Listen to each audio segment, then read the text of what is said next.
আপনারা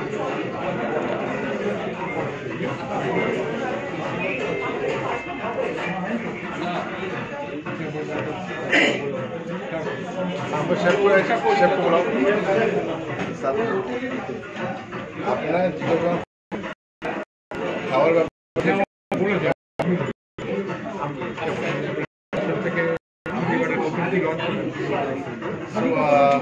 নমস্কার সবাইকে। আজটা আর পুজো একটা এমন একটা সম্পর্ক আছে, প্রতি বছরই আমরা করি, একটা অনুষ্ঠান করা হয় সবাদের জন্য। অ্যান্ড আমাদের বাঙালিদের জন্য খাবার কত প্রিয় আছে সেটা আমরা সবাই জানি। So and when it comes to অ্যাস্টা, সবার এক্সপেকটেশন থাকে কি এবার নিশ্চয়ই অ্যাস্টা আগের বারের মতনই, আগের থেকেও ভালো খাবার হবে। অ্যান্ড এই সময় সবাই খেতে ভালোবাসে এই সময়, রাইট?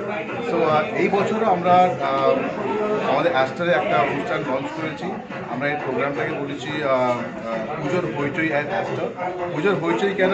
পুজোর সময় একটা হইচই করতে, আনন্দ করতে একটা সময় থাকে, সবাই আনন্দ করতে চায়। আর অ্যাস্টারে আমাদের তিনটা ডিফারেন্ট জায়গা আছে, এখানে বিভিন্ন রকমের অনুষ্ঠান হবে। এক হবে পুজোর মাহভোজ, যেটা আমরা বারবিকিউ আমাদের রেস্টুরেন্ট ব্যাংকুয়েট নিয়ে এখানে করা হবে। ফিনিক্স আমাদের নাইট ক্লাব আছে, এখানে পুজো ব্যাশ হবে, যেখানে ন্যাশনাল আর্টিস্ট আসবে, একটা আলাদা নাইট লাইফের মতন